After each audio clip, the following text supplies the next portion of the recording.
Kalau berat badannya nggak naik berarti stunting dong. Nah ini perlu juga diluruskan karena kadangkala ibu-ibu kurus dia stunting gitu ya. Jadi menjaga untuk anak tidak stunting itu juga relate ya sama untuk menjaga kesehatannya anak-anak juga ya. Keamanan pangannya juga penting berarti ya. Kira-kira BPOM udah ngapain aja sih ngelihat ada kejadian fenomena stunting yang ada di Indonesia?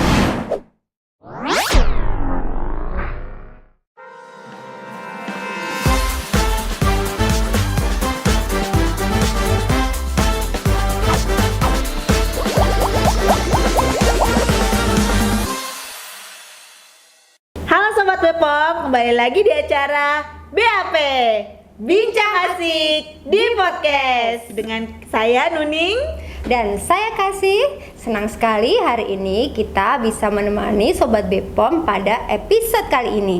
Ya, jadi kali ini kita akan membahas topik yang berkaitan erat dengan para orang tua nih, apalagi yang memiliki anak di bawah 5 tahun.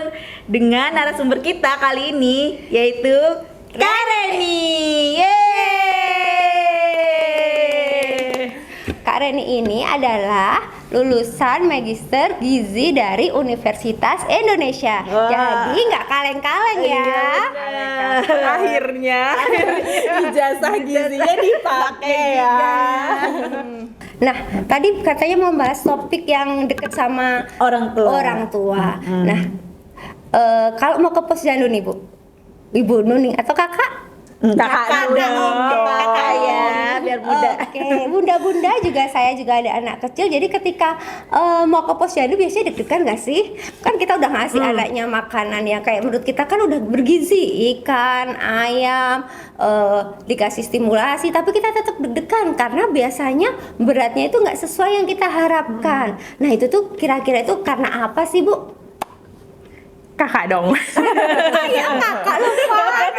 Iya benar banget ya. Emang kedatangan posyandu itu tidak apa ya, ada apa namanya, kedatangan bunda-bunda ya, orang tua untuk datang ke posyandu itu memang orang tua tuh sedikit agak khawatir ya, karena pasti takutnya berat badannya tidak naik dari bulan kemarin, atau tingginya kurang, atau pas datang ke posyandu anaknya kurus terus langsung dijudge gitu ya, langsung dijudge wah kurang gizi gitu ya. Jadi ada kekhawatiran sebagian ibu-ibu untuk datang ke posyandu. Makanya tuh posyandu tuh emang suka lihat ya kader-kader itu woro-woro, ayo ibu-ibu untuk datang ke posyandu gitu ya, karena emang compliance-nya itu belum 100% seperti itu ya. Tapi sebenarnya sih jangan khawatir ya, karena belum tentu anak kita yang dianggap kurus gitu ya itu adalah kurang gizi seperti itu, karena memang kecenderungan kita itu membandingkan dengan anak lain. Padahal sebenarnya yang dibandingkan itu bukan anak lain ya. Jadi kalau di Indonesia itu kan punya buku KIA setiap kita kehamilan ya, mau di rumah sakit, mau di puskesmas, mau di bidan, kecuali dukun beranak ya. Makanya tuh tidak boleh melahirkan di dukun beranak karena edukasinya kurang. Pasti setiap ibu di masa kehamilan itu dikasih buku KIA ya. Buku KIA itu isinya banyak, mulai dari informasi tentang kehamilan mulai trimester pertama sampai trimester ketiga, masa nifas, terus perkembangan anak seperti itu ya. Itu ada semua di buku KIA, dan yang paling penting adalah grafik pertumbuhan yang ada di buku KIA. Jadi grafiknya itu beda-beda. Ada yang untuk anak-anak perempuan dan anak laki-laki. Beda. Jadi kita juga nggak bisa bandingin nih. Misalnya anak saya perempuan, anak Kanuning sama kakak saya ada laki-laki. Terus anak saya kurus, terus dibandingin dengan anak Kanuning sama kakak sih gitu kan. Terus nggak bisa karena di KIA pun juga itu berbeda gitu. Terus nanti kayak berat badan pun juga ada berat badan per umur, berat badan per tinggi badan, lingkar kepala, tinggi badan per umur. Jadi grafiknya itu untuk satu anak perempuan nih ada 4 grafik gitu ya. Laki-laki juga ada 4 grafik gitu. Jadi memang harusnya dibandingkannya itu dari grafik gitu, dan grafik itu nggak saklek misalnya umur 1 bulan. Berat badannya harus 6 kilo misalnya seperti itu ya, nggak kayak gitu. Jadi di grafik pun itu range gitu ya. Jadi ada range maksimal dan minimal kayak gitu ya. Jadi ketika misalnya anak kita kurus ya, mungkin kalau dibandingin sama anaknya Kak Kasih yang sama-sama perempuan ya, ngebandinginnya emang dia terlihat agak gemuk gitu ya. Ya mungkin dia memang ada di berat badan yang maksimal, yang ideal gitu ya. Tapi anak yang lain itu mungkin tidak seideal anaknya Kak Kasih, tapi masih normal gitu. Jadi kalau makan banyak tapi nggak segemuk gitu ya, nggak segemuk orang lain, jadi itu nggak perlu khawatir Nggak perlu, ya Kak Reni ya. karena range-nya itu kan dari +2 sampai -2 ya. Nah yang dibilang kita kurang gizi itu kalau misalnya itu -2 gitu, atau di warna, ada warna hijau, kuning, dan di garis merah gitu ya. Nah jadi kalau misalnya range hijau itu panjang loh Kak gitu ya. Jadi kalau misalnya kita masih di range hijau, misalnya anaknya Kak Kasih 6,5, anak saya 5 kilo, tapi kita sama-sama di garis hijau, ya itu tidak masalah gitu. Jadi itu nggak harus itu tuh bikin khawatir ya. Jadi kayak lebih kurus atau kayaknya nggak nambah-nambah padahal makan banyak. Jadi itu tuh kita nggak usah khawatir. Jadi harus dilihat dulu range-nya gitu ya. Dan juga itu bukan berarti stunting ya. Nah, tapi bisa dibilang juga gini, yang tidak bisa dibandingkan adalah anak per anak. Anak per anak. Tapi kita juga harus aware jika timbangannya itu tidak naik per bulan gitu ya. Jadi kalau tadi Kak Nuning bilang misalnya nggak naik-naik, tapi kalau nggak naik-naik itu juga jadi kita harus aware gitu. Itu bisa jadi menjadi satu indikasi ada masalah di anak gitu. Jadi ikut posyandu, atau misalnya nih kita kontrol ke dokter ya. Untuk ibu-ibu bekerja mungkin nggak bisa posyandu ya, karena biasanya posyandu tuh di hari-hari kerja ya, atau di hari Sabtu di sebagian puskesmas. Biasanya itu di perumahan gitu ya, itu di hari Sabtu. Tapi kalau misalnya emang nggak bisa, itu ke dokter anak gitu ya. Biasanya kalau ibu bekerja terus dia bisa ke dokter anak ya, tiap bulan itu sebaiknya sih emang kontrol dan itu juga sekalian imunisasi ya. Jadi kan bisa kontrol. Nah itu dibandingkan berat antara bulan sebelumnya sama bulan ini, itu harus ada kenaikan. Kalau dia stuck itu juga harus hati-hati, karena takutnya ada indikasi sesuatu gitu ya. Misalnya ternyata metabolismenya tidak baik, atau ada penyakit tertentu, penyerapan makanannya seperti apa. Nah itu yang harus kita jaga. Jadi memang kita harus banget ke posyandu setiap bulan, atau kontrol ke dokter setiap bulan untuk melihat adanya kenaikan berat badan, kenaikan tinggi badan seperti itu. Lingkar kepala ya. Makanya kalau kita ke posyandu atau ke dokter pasti diukurnya berat badan, tinggi badan, dan lingkar kepala ya, karena itu salah satu indikasi dari pertumbuhan anak gitu. Jadi tadi perlu khawatir ketika beratnya tidak naik pada bulan berikutnya. Iya, berat, tinggi badan, lingkar kepala kayak gitu ya. Jadi itu kan memang satu kesatuan pengukuran gitu. Kemudian kapan anak itu dikatakan stunting Kak Reni? Nah, ini stunting. Tadi juga nih ada spill dikit ya dari Kak Nuning. Kalau berat badannya nggak naik berarti stunting dok. Nah, ini perlu juga diluruskan karena kadang-kala ibu-ibu kurus dia stunting gitu ya. Stunting itu sebenarnya adalah tinggi badan per usia. Jadi yang dilihat adalah tinggi badan. Jadi bukan berat badan gitu ya. Jadi kita harus lihatnya tinggi badan. Oleh karena itu penting sekali mengukur tinggi badan itu secara benar ya. Kadang-kala juga ada over pengukuran gitu ya. Jadi di beberapa posyandu gitu ya. Ya mungkin ini juga ada kesalahan kader, atau juga dari anaknya, namanya bayi ya. Kadang tuh kalau misalnya kita lurusin si lutut itu bengkok lagi gitu, atau dia ngamuk gitu ya. Jadi memang dalam pengukuran itu kita tidak bisa sendiri, karena harus ada yang megangin kepala kan. Bayangin ya, kalau kan bayi kan gerak Iya, ya, gerak. dia ditidurin. Apalagi kalau udah 2 bulan ke atas dia ditidurin aja dia ngamuk gitu ya. Jadi memang pengukuran tuh harus benar gitu. Jadi kita nggak tahu nih, mudah-mudahan data stunting kita benar gitu ya. Jadi ada juga yang kalau ngukur tuh kan kakinya harus gini, Iya. ya kepala harus nempel ke ini apa tempat tembok, pengukuran ya, ke tempat pengukuran apa sih, kayu kan dia iya, tiduran kayu. ya, jadi bukan di tembok. Nah itu dia harus nempel kepalanya dan kakinya itu harus begini, gitu ya, lurus. Terus ininya juga dengkulnya juga dilurus. Jadi memang kita harus megang dengkulnya itu, terus si telapak kaki itu nggak boleh kayak gini, tapi harus kayak gini. Kalau kayak gini nanti jadi kepanjangan, iya. Semuanya diukur ya padahal. Tapi kalau kayak gini dia pas. Dan itu harus dibuka semuanya. Dan lututnya juga harus lurus kayak gitu ya. Jadi adalah tinggi badan per umur, bukan berat badan gitu ya. Oke. Nah, yang bikin bingung nih, kan kita ngerasanya udah ngasih makanan lengkap nih, tapi beratnya nggak naik-naik. Itu kira-kira karena apa, Kak Reni? Nah, itu banyak apa namanya faktor gitu. Itu pertama juga makanan lengkap itu menurut ibu seperti apa sih? Karena persepsi ibu juga beda-beda ya kan.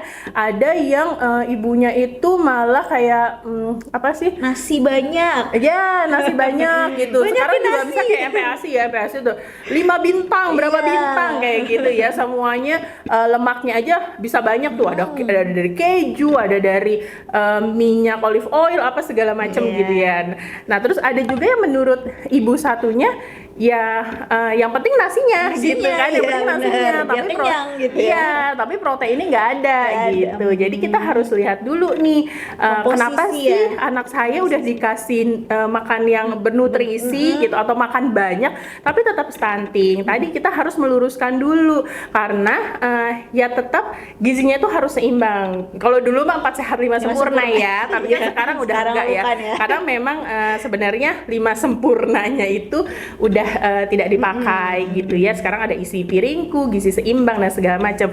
Nah, yang penting adalah kita dibilang bernutrisi adalah kalau gizi seimbang gitu ya. Jadi pada saat EPASI ada karbohidratnya, nggak harus nasi ya gitu ya. Ada karbohidratnya, ada protein, dan yang paling penting adalah protein ya, dan serat. Dan kadang-kala kan di EPASI serat itu memang tidak terlalu dibutuhkan banyak gitu ya.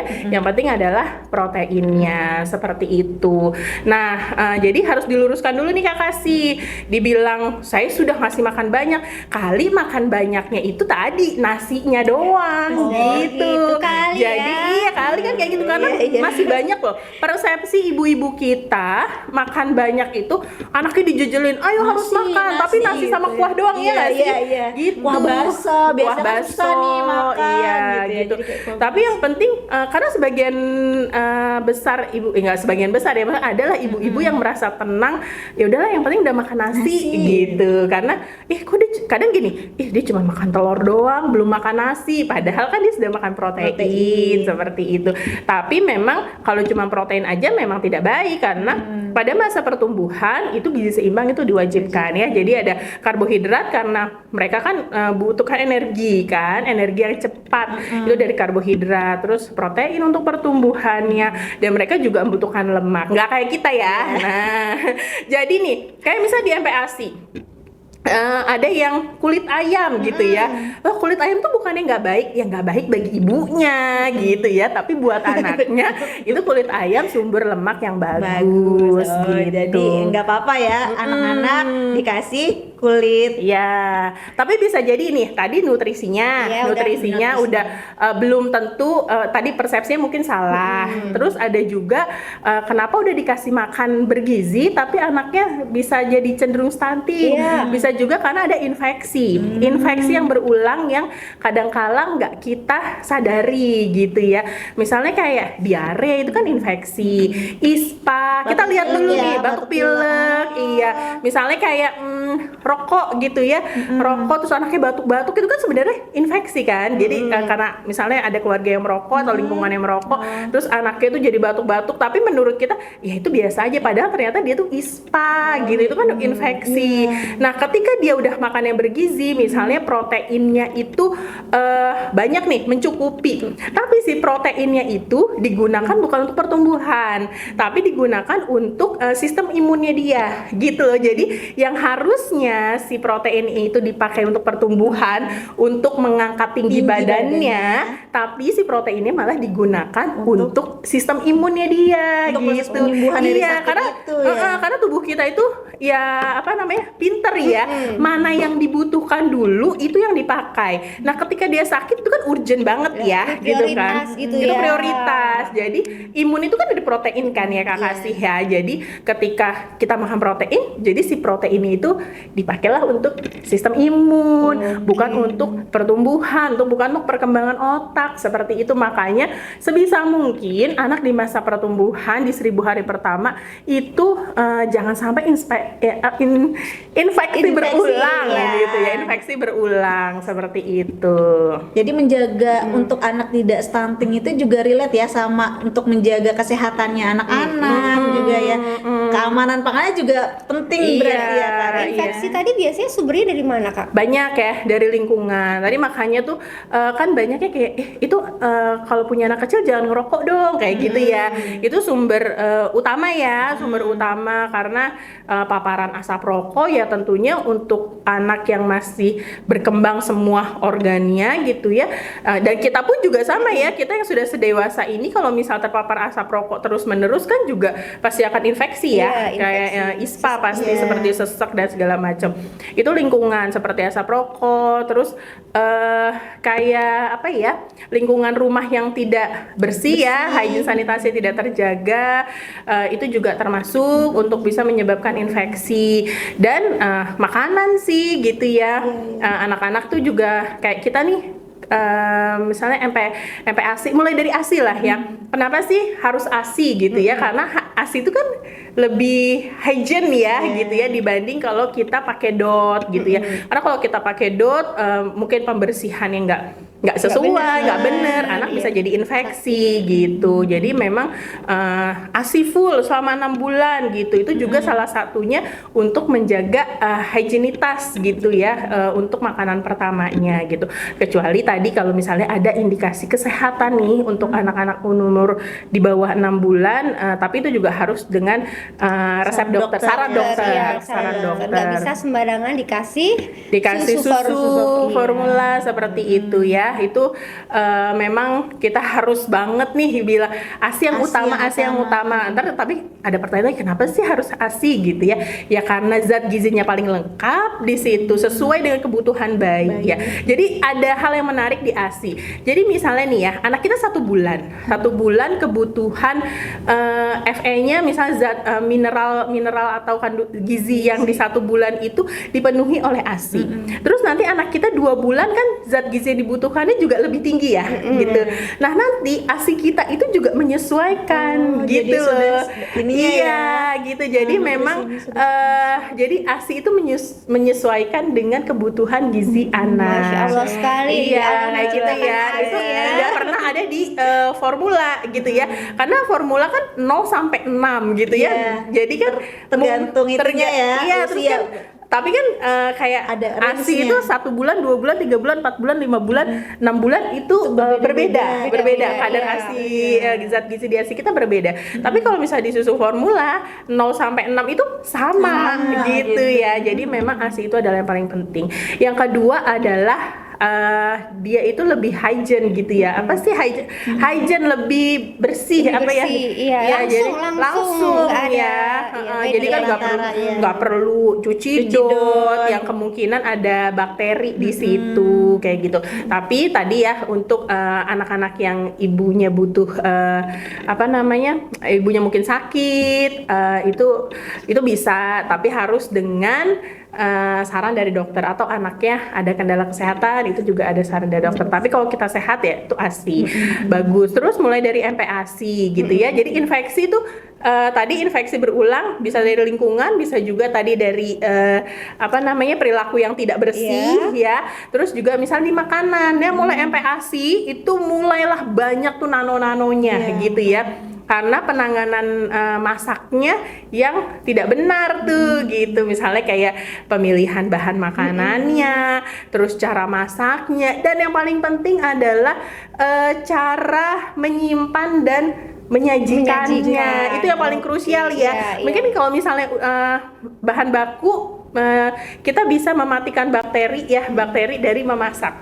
Tapi ketika sudah selesai dimasak, terus mulai menyajikan dan menyimpan dan menyajikan, itu kan sudah tidak dimasak lagi ya. Nah, jadi titik kritikalnya tuh di situ tuh gitu. Jadi itu ya kalau dari BPOM-nya sih ya 5 kunci keamanan pangan itu harus dijaga gitu. Kalau untuk memanaskan MPASI boleh nggak sebenarnya Kak Rani? Ya, memanaskan MPASI itu ya boleh ya, tapi juga dengan ketentuan kayak gitu ya. Jangan sampai malah menjadi, karena kan misalnya kan kayak ibu nih, kayak kita ibu bekerja ya, pasti kita bikin stok MPASI-nya itu sekali bikin untuk 3 kali makan gitu ya.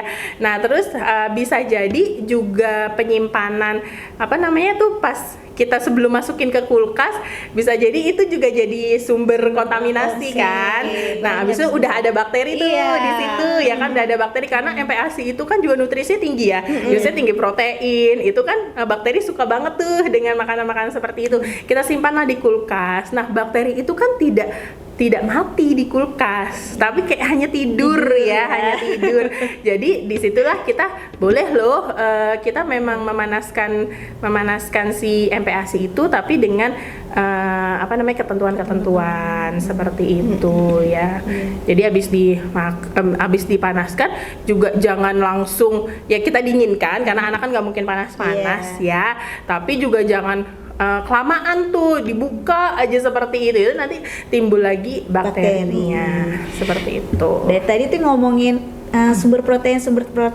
Sebenarnya sumber protein di sekitar kita ini yang bisa ibu-ibu temukan itu apa aja sih Kak? Ya. Atau salmon yang mahal biasanya. Salmon, Terus ikan apa? Ikannya rafathar yang kecil-kecil. Yang kecil-kecil ya. Apa ya?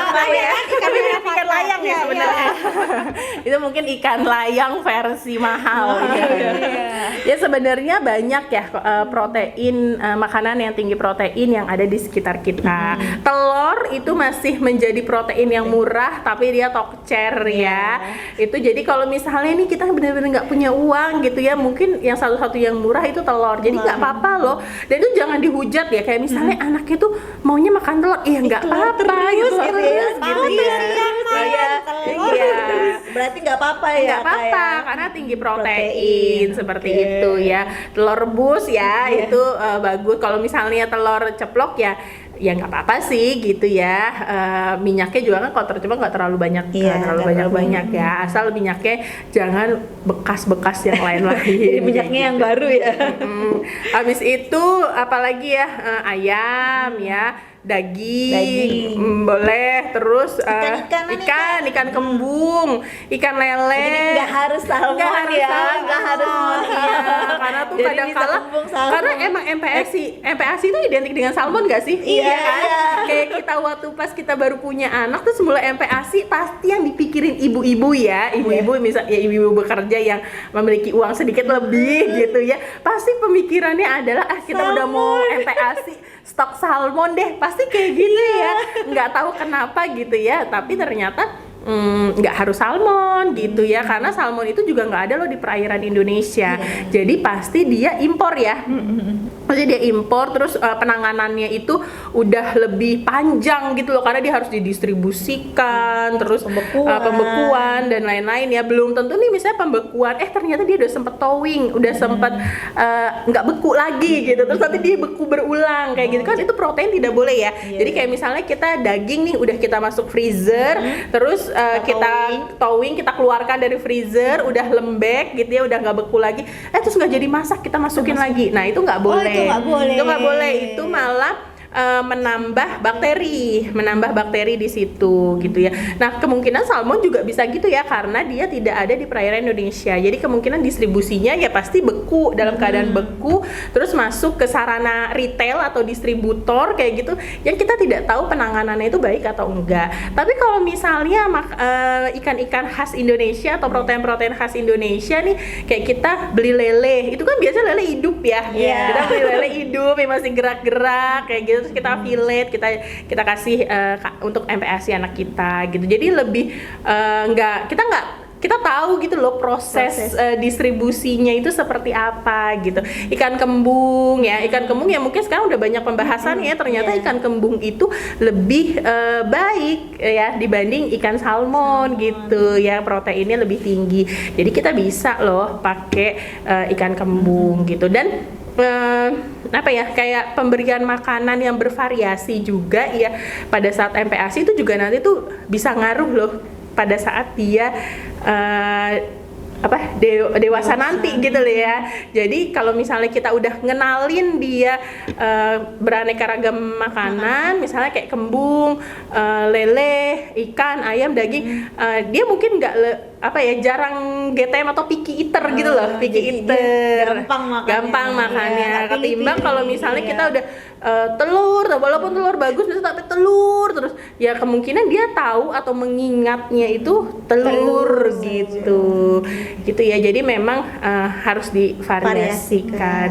Dan MPASI yang dibuat itu jauh lebih bagus dibanding MPASI instan gitu ya. Jadi ibu-ibu kalau misalnya punya waktu ya, tapi dirasa harusnya sih punya waktu gitu ya untuk masak lah gitu. Ibu-ibu yang bekerja tuh bisa lo masak satu panci bisa untuk 3 gitu, untuk 3 kali kita nanti porsi-porsiin kayak gitu. Atau ibu-ibu yang di rumah juga kan nggak mungkin ya masak pagi, siang, malam masak terus, tapi bisa juga diporsi-porsiin seperti itu. Yang penting adalah penyimpanannya dan nanti pada saat penyajiannya itu bener gitu. Jadi perlu diperhatikan juga. Ya. Kadang juga ya tadi tuh penyimpanan itu udah didinginkan, terus nanti baru masuk lemari pendingin gitu, kulkas gitu ya.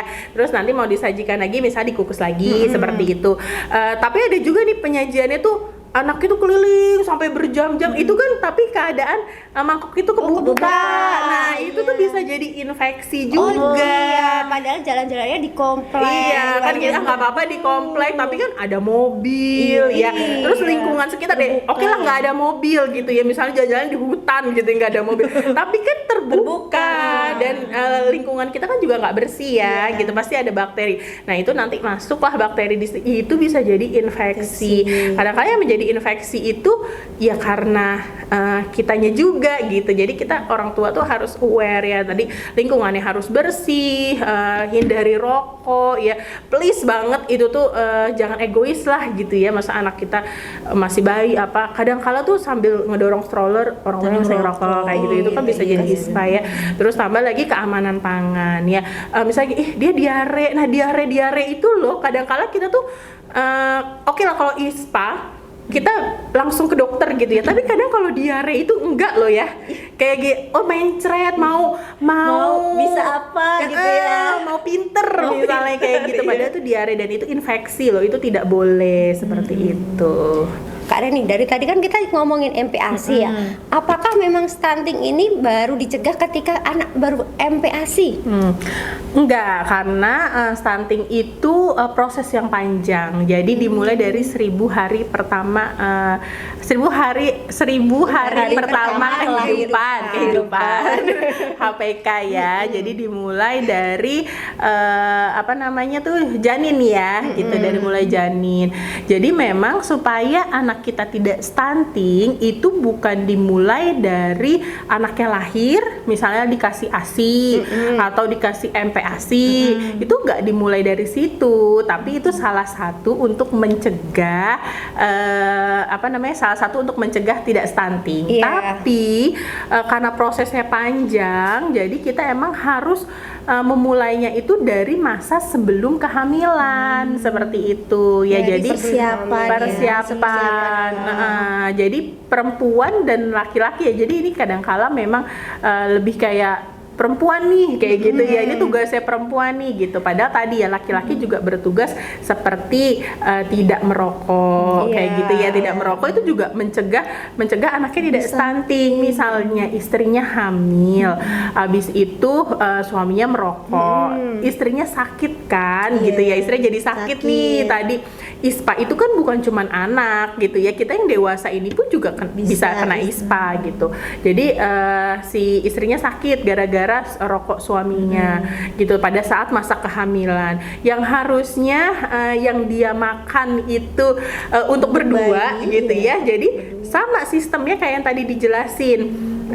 Ketika kita makan protein atau zat gizi berimbang itu yang tadinya kalau misalnya dalam keadaan sehat ya, masa kehamilan yang untuk untuk ibu dan anak, pertumbuhan janinnya juga, tapi juga malah si gizi itu untuk sistem imun ibunya karena ibunya sakit. Akhirnya si anaknya ini si janinnya tadi ya itu tidak mendapatkan asupan gizi gitu. Jadi peran laki-laki itu sangat penting. Yang kedua tentunya ya untuk menyediakan makanan yang bergizi gitu ya. Jadi laki-laki dan perempuan sama-sama penting untuk menjaga agar tidak stunting.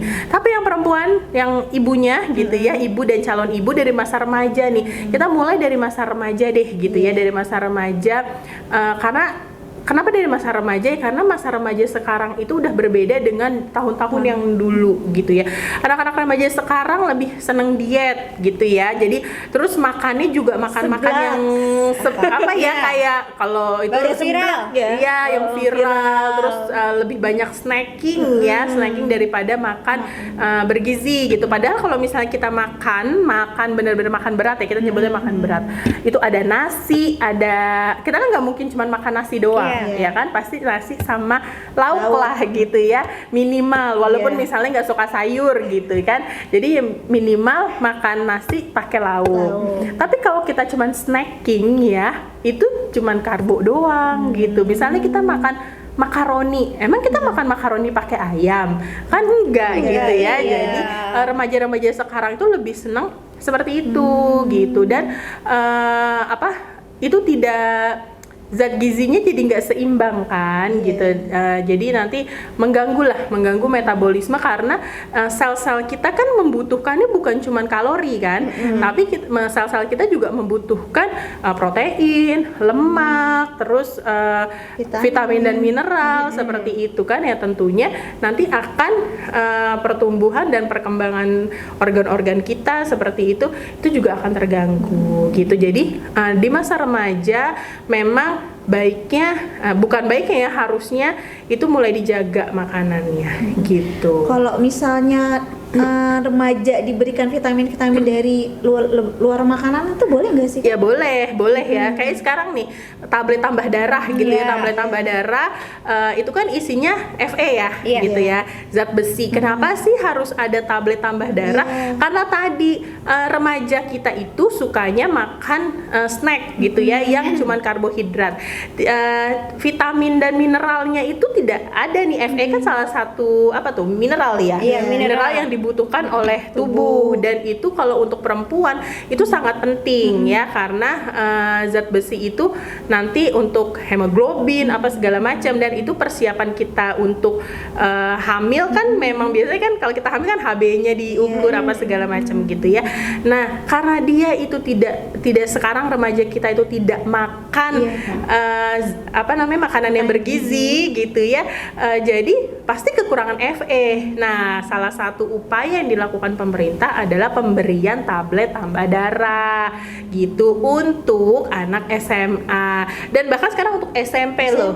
SMP iya, karena pencegahannya lebih dini lagi, dan kita dengan kita mencegah lebih dini lagi berarti itu adalah salah satu warning bahwa memang gizi anak-anak kita kurang nih gitu ya, gitu.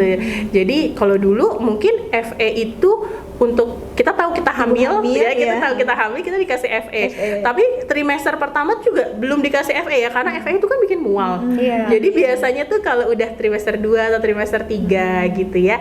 Tapi makin kesini tuh makin lebih dini lagi, dan itu salah satu warning sih kalau menurut saya ya gitu. Berarti dari kita SMA aja ternyata kita kasih ke anak SMA mungkin nggak mempan gitu ya, ternyata Harus lebih dini iya, lagi harus lebih dini lagi pelayanannya. supaya nanti pada saat dia kehamilan itu siap, sudah siap kayak gitu.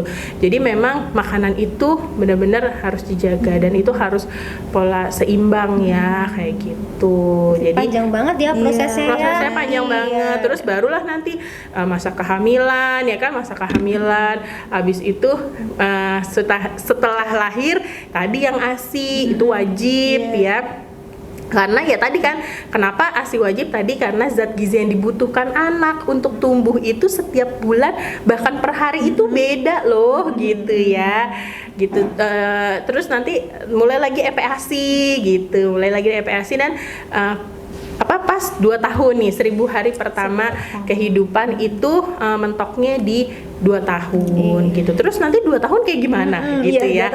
Terus nanti 2 tahun bagaimana ya sebenarnya untuk kenapa 2 tahun, karena untuk penyembuhan kayak kejar tumbuh stunting itu memang sampai 2 tahun gitu. Kalau misalnya ada grafiknya loh, itu ada grafiknya kenapa 2 tahun gitu ya, karena emang pertumbuhan itu tuh kayak paling cepet iya, kayak maksimalnya itu tuh di 1000 hari pertama kehidupan, dan itu juga ngaruh misalnya di perkembangan otak. Makanya di umur 2 tahun itu kayak dioptimalkan. Terus masa-masa emas anak kan banyak yang kayak gitu ya karena perkembangannya itu memang optimal di mencapai 2 tahun itu. Kalau misalnya nih Kak, ada anak-anak nih ya, kadang-kadang ibunya juga baru tahu harusnya 2 tahun pertama, tapi tiba-tiba udah 3 tahun ternyata kurang nih, misalnya seperti tingginya atau dia udah cenderung kayaknya stunting deh. Nah, apa sih yang harus ibu-ibu tersebut lakukan? Nah, sebenarnya hal itu tidak akan terjadi kalau kita rajin ke posyandu ya. Jadi makanya dicek, karena kalau misalnya kita ke posyandu atau kita itu ke dokter ya untuk kontrol, itu sudah terlihat gitu, sudah terlihat grafiknya. Karena nggak tiba-tiba ya, misalnya tadi umur 2 tahun dia bagus di hijau, terus nanti umur 2,5 tahun tiba-tiba dia drop kayak gitu.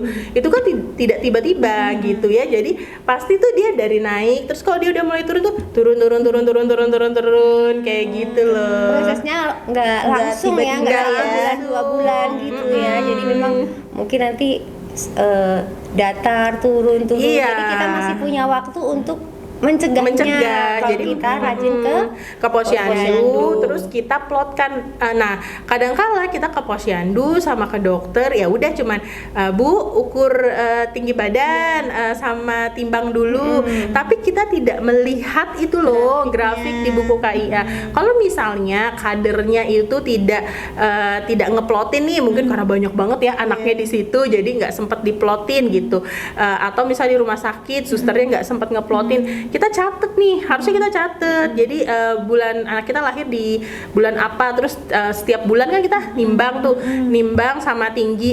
Pas terus kita langsung dicatat, terus langsung diplotin. Anak kita naik, kok ini makin lama makin turun ya, makin turun kayak gitu. Nah pas makin turun tuh kita udah kayak, Dok ini kenapa ya? Dan biasanya tuh kalau misalnya udah 3 kali berturut-turut itu dia turun gitu, itu pasti jadi kena warning nih sama bidan atau sama dokter yang di situ.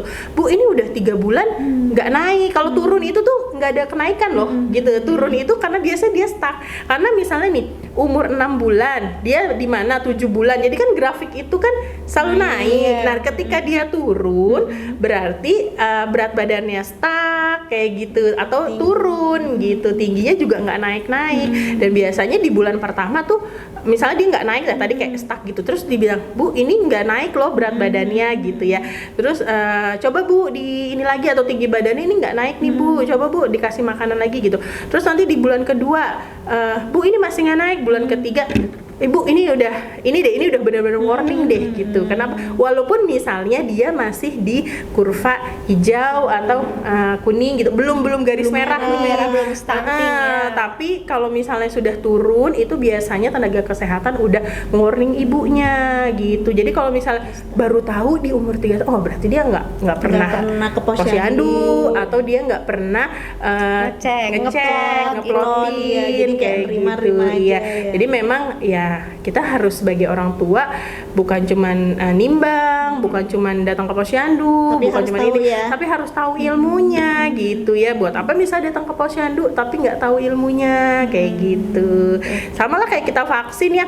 Anak kita vaksin, udah vaksin yang keberapa nih, DPT berapa, apa semua kan dicatat seperti itu ya. Jadi memang ibu-ibu, bapak-bapak tuh harus tahu, dan itu bukan cuma tugas ibu ya, itu harus tugasnya bersama. Karena bikin bersama. Iya, jadi kadang-kala tuh mungkin ibunya nggak aware karena capek sendiri juga gitu ya. Jadi harus ini, oh ternyata kata bidannya anak kita udah nggak naik nih gitu ya, berat badannya atau stang atau tinggi badannya juga nggak naik. Kita harus gimana ya? Gitu. Terus ini juga Kak Reni, sekarang kan sering tuh berseliweran di Instagram mainan edukasi, melatih sensori anak itu penting nggak sih sebenarnya? Jangan-jangan cuman FOMO, aduh pengen nih beliin buat anaknya gitu, itu penting atau enggak? Ngaruh apa enggak buat? Ya karena anak itu selain selain dikasih makanan yang bergizi juga harus distimulasi ya. Itu mungkin salah satu bentuk stimulasi anak. Tapi enggak yang harus stimulasi, enggak harus beli mainannya loh. Stimulasi itu banyak banget gitu ya, kayak misalnya pegang jari, nah itu juga bisa. Jadi nggak harus anak udah misalnya anak 3 bulan langsung dibeliin buku yang banyak. Stimulasi itu banyak loh, kegiatan yang lain nggak harus beli satu mainan tertentu, tapi stimulasinya penting. Yang nggak penting itu adalah beli mainannya. Kalau misalnya punya duit ya silahkan gitu ya. Misalnya saya pengen punya mainan supaya simulasinya itu lebih enak, ya silahkan gitu. Tapi kalau misalnya nggak punya uang, simulasi itu banyak gitu ya. Yang penting adalah salah satu stunting juga karena kurangnya stimulasi. Jadi gizinya tidak tercukupi. Yang kedua infeksi. Sama stimulasi kurang. Ya, jadi salah satu mainan itu adalah salah satu bentuk untuk menstimulasi. Tapi bukan anak pintar bukan karena mainannya, tapi karena ibunya, orang tuanya yang menstimulasi gitu ya. Banyak loh stimulasi lain yang tanpa beli mainan mahal-mahal gitu. Oke, berarti mencegah stunting nggak cukup hanya dari makanannya ya, berarti ada faktor lain. Banyak, kebersihan, stimulasi gitu. Jadi buat apalah makanan, bukan buat apa ya, maksudnya makanannya sudah terjaga, sudah gizinya seimbang, tapi ternyata infeksi ya, kayak ibunya tuh penanganan makanannya tidak 5 kunci aman pangan kayak gitu ya, nggak dicuci dulu, terus nyuapinnya juga nggak cuci tangan gitu ya. Kadang-kala nih cuci tangan juga penting ya, cuci tangan ya. Namanya ibu ya, kadang tuh suka nyuapin terus megang apa gitu, terus iniin ke baju, atau misalnya dia punya kakak gitu ya, lagi nyuapin adiknya, terus kakaknya mau ke kamar mandi gitu, terus ibunya masuk kamar mandi, megang gayung apa segala macam, terus nggak cuci tangan, cuma pakai air mengalir kayak gitu aja gitu. Karena kalau cuci tangan cuma pakai air mengalir tanpa sabun itu juga kumannya nggak mati gitu. Jadi tadi selain cara masak, cara milih bahannya, terus cara masaknya, cara nyimpennya, menyajikannya, dan kebersihan dari ibunya itu juga penting kayak gitu. Atau bukan cuma ibu ya, misalnya caregivernya lah, semuanya, bisa neneknya, bisa ibunya, bisa tetehnya atau siapanya, itu penting gitu ya, karena menghindari adanya infeksi gitu. Sama nyiapin makanan juga harus ditutup kali ya. Kalau misalnya ngasih makannya di depan-depan komplek, depan-depan rumah gitu kan. Tapi ya. memang salah satu bentuk stimulasi adalah tidak memberi makan sambil berjalan. Jadi nggak boleh. Salah satu bentuk stimulasi yang baik adalah memang mengajarkan anak ya makan duduk gitu, makan duduk tanpa ada distraksi apa-apa. Jadi tanpa ada YouTube, TV. Jadi fokus aja ke makan. Tapi kan ada ya ibu-ibu yang kayak susah GTM terus ya udah deh jalan-jalan sambil ngobrol nih ke mana ke depan-depan ngobrol sama ibu-ibu sambil nyuapin seperti itu kan ya. Ada lah. Ya mungkin itu 1-2 kali boleh lah dilakukan supaya ibunya nggak stres banget gitu ya. Tapi kalau misalnya GTM itu kita juga warning nih, GTM itu kenapa? Kita harus cari penyebabnya, bukan langsung solusinya gitu loh. Jadi misalnya anaknya nggak mau makan, ya udahlah kasih YouTube gitu. Tapi tanpa tahu kita penyebabnya. Misalnya dia GTM, ternyata karena dia itu tumbuh gigi. Jadi dikasih YouTube bukan itu kan solusinya. Solusinya harusnya karena dia lagi bengkak-bengkaknya mungkin yang tadinya teksturnya udah kasar jadi makan bubur, bukan langsung ke YouTube gitu loh. Jadi sebenarnya kalau tanpa YouTube, tapi kalau makannya teksturnya udah bener, anaknya jadi mau makan. Jadi memang nggak loncat ke solusi. Jadi kita harus cari dulu penyebabnya. Biasanya kan nyarinya yang udahlah yang penting YouTube, gampang-gampang pusing kan ibu-ibu gitu. Jadi jangan. Iya, tapi ada juga misalnya gini, yaudahlah YouTube. Ternyata tetap nggak mau makan, tapi udah keburu YouTube. Anaknya jadinya keingetnya YouTube. Jadi malah kebiasaan gitu ya. Jadi memang kita harus tahu dulu penyebabnya. Semuanya tuh harus tahu dulu penyebabnya ya. Misalnya kayak anaknya berat badannya nggak naik, bukan berarti nih ada juga kebiasaan di medsos ya. Jadi anak saya berat badannya tuh stuck, terus lihat ibu-ibu yang lain oversharing itu misalnya anaknya memang ada indikasi kesehatan khusus, terus diresepin sama dokter susu berprotein tinggi bisa gitu ya. Terus anak saya ini terus berat badannya sekarang enak. Terus ada ibu-ibu yang anak saya juga stuck nih berat badannya. Ya udah deh saya langsung beli itu kayak gitu ya. Ikut ya. Iya, nah itu kan langsung ke solusi, padahal belum tahu loh penyebabnya itu. Belum tentu sama. Itu kan dikasih susu berprotein tinggi itu mungkin karena memang dia masalah kesehatan tertentu, jadi dia tidak bisa makan minum ASI atau dia MPASI-nya tuh absorpsinya kurang atau apa segala macam ya, misalnya kita tidak tahu kondisinya. Tapi kalau anak kita sehat terus BB-nya itu stuck atau apa, kita harus lihat dulu kenapa ya gitu. Ternyata makanan saya yang tadi masih kebanyakan karbohidrat, tinggi badannya stuck gitu ya, masih kebanyakan karbohidrat, proteinnya kurang, bukan langsung ke susu berprotein tinggi, berkalori tinggi kayak gitu loh. Jadi kebiasaannya ada gitu. Jadi yang penting adalah kita cari tahu dulu loh penyebabnya gitu, baru penyebabnya apa, solusinya ini, bukan segala macam permasalahan solusinya itu A gitu ya kan, A atau B, misalnya kayak YouTube atau keliling kompleks ya kan biasanya ya sama ibu-ibu yang lain ngobrol. Jadi memang harus dibiasakan karena anak itu nanti lama-lama kebiasaan dan akhirnya ya udah jadi dia makan pengennya di kayak gitu.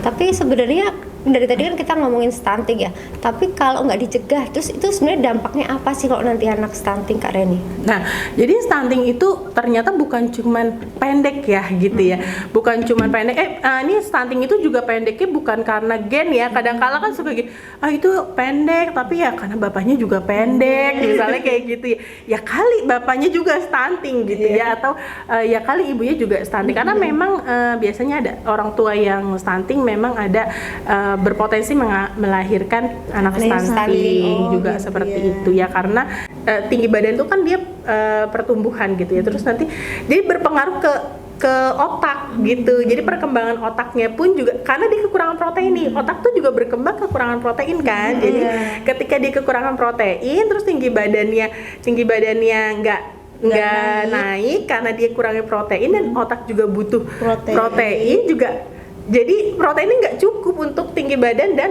otak gitu loh. Jadi nanti perkembangan otaknya pun juga kognitifnya kalau misalnya kurang pintar ya. Dan kalau misalnya kognitifnya kurang, kan kita juga jadi SDM kalau bahasa sekarang jadi SDM rendah gitu enggak ya. Maksudnya jadinya kognitifnya kurang, kita pun juga menerima pelajaran juga jadi kurang. Kalau menerima pelajaran jadi kurang, nanti kualitas hidup kita juga jadi kurang ya kan, karena sekarang kalau kita bekerja kan harus pintar ya, walaupun bukan pintar ya, tapi apa ya, memang harus punya kemampuan kognitif juga ya gitu ya, walaupun soft skill perlu tapi juga kognitif juga perlu loh gitu kan. Nah nanti kalau misalnya kualitas hidupnya berkurang ya pasti kayak income-nya kurang. Kalau income-nya kurang nanti masalah kesehatan lagi gitu ya, jadi nggak bisa untuk kayak berobat yang lebih, misalnya kita sakit terus berobat ke dokter jadi nggak bisa, jadi sakit lagi, terus nanti kita juga untuk menyediakan makanan bergizi untuk keluarganya nanti juga berkurang. Oke, muter lagi. Nggak selesai seperti itu. Jadi memang penting sekali untuk aware lah masalah stunting ini gitu. Nah, kita ini kan kerja di BPOM ya. Kira-kira BPOM tuh udah ngapain aja sih ngelihat ada kejadian fenomena stunting yang ada di Indonesia, atau kira-kira cuma diem aja? Sama peran BPOM ya. Apa sih peran BPOM? Untuk mencegah stunting ini. Atau yang ngawasin obat dan makanan aja? Ya. Enggak ya, jadi BPOM itu berperan sangat penting juga ya untuk penurunan stunting. Dari kalau kita tuh punya program Desa Pangan Aman ya. Jadi semua lini pemerintahan itu mempunyai porsinya masing-masing untuk menurunkan angka stunting gitu ya. Jadi BPOM walaupun pengawasan obat dan makanan gitu, tapi juga ada perannya di situ ya. Perannya tadi pertama kita kan juga ada pemberdayaan masyarakat. Pemberdayaan masyarakat kita juga kita ingatkan untuk menerapkan 5 kunci keamanan pangan.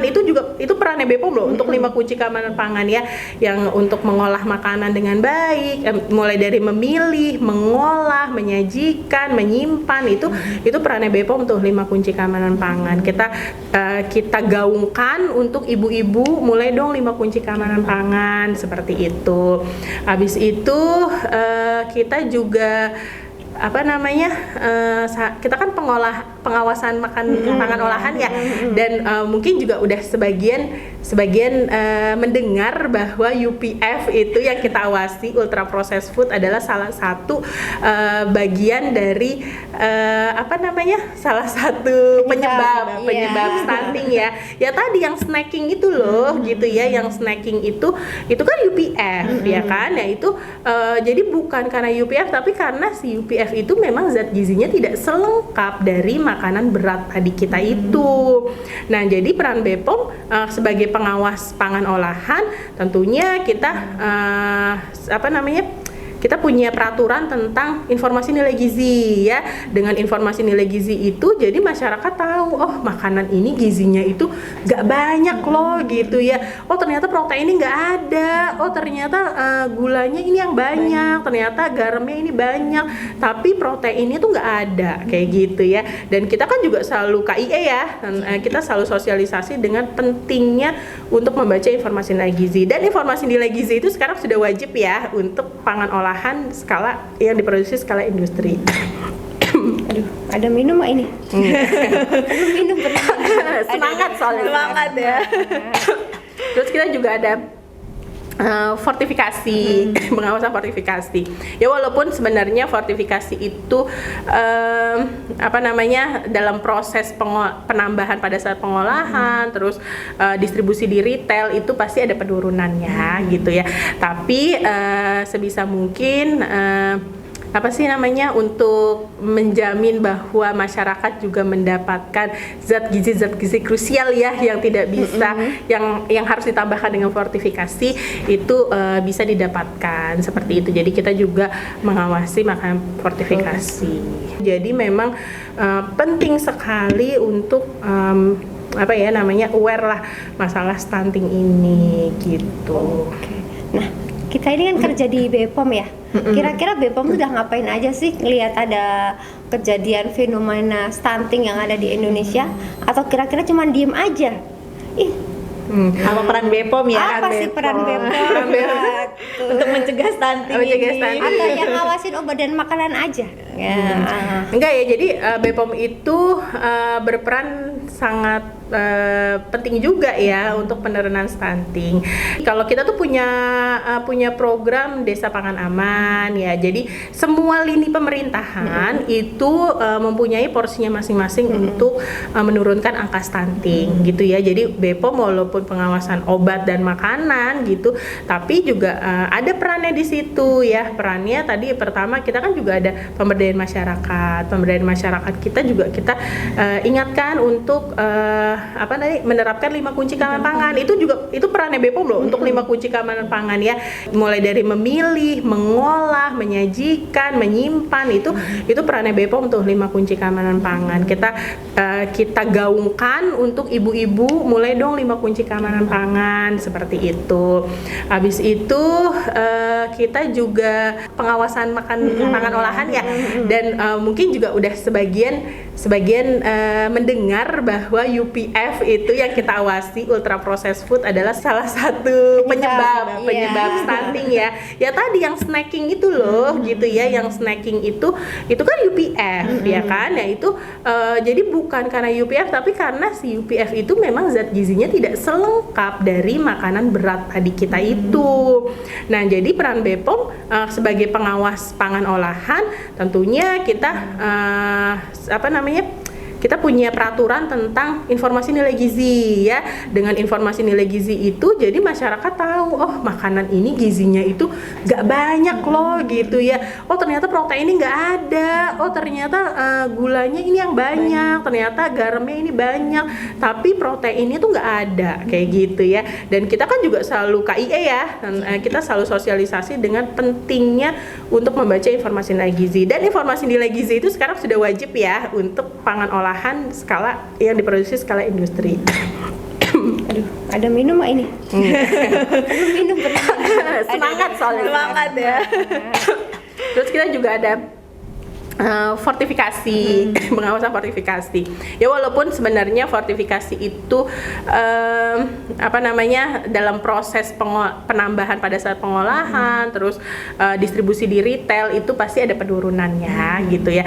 Tapi sebisa mungkin untuk menjamin bahwa masyarakat juga mendapatkan zat gizi krusial ya yang tidak bisa yang harus ditambahkan dengan fortifikasi itu bisa didapatkan seperti itu. Jadi kita juga mengawasi makanan fortifikasi.